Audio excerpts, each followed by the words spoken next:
ఎవరికి తానే వసుదేవుడు ఉద్ధవుడు కలిసి అనే ఆ వసుదేవునకు నారదులకు మధ్య జరిగినటువంటి సంభాషణ విశేషం యుగలక్షణ వృత్తిశ్చ కలవుచ ప్రణామ ఉపప్రవహ చతుర్విధ ప్రళయ ఉత్పత్తి త్రివిధాముగా యుగలక్షణ వృత్తాంతం కలియుగంలో మానవులు పొందేటువంటి దశలు చతుర్విధమైనటువంటి ప్రళయ విశేషాలు త్రివిధమైనటువంటి ఉత్పత్తి విశేషాలు గురించిన వివరాలను చెప్పాను.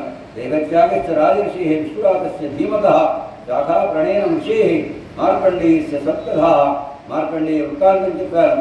రాజర్షి పరీక్ష మహారాజు మరణించినటువంటి వృత్తాంతాన్ని చెప్పాను. విష్ణురాజులు మహాబుద్ధిశాలి, తాను తన మరణ వృత్తాంతాన్ని తెలుసుకొని మరణించేటువంటి వారికి సామాన్యమైనటువంటి దేహోపభోగములు ఏవి కూడా అనుభవయోగ్యములు కావు, అవి ఎంత అనుభవించినా తరించలేటువంటి లేదని ఏఆర్ మహారాజు వంటి వారి కథలు వినడం ద్వారా జ్ఞానాన్ని పూర్ణంగా పొందినటువంటి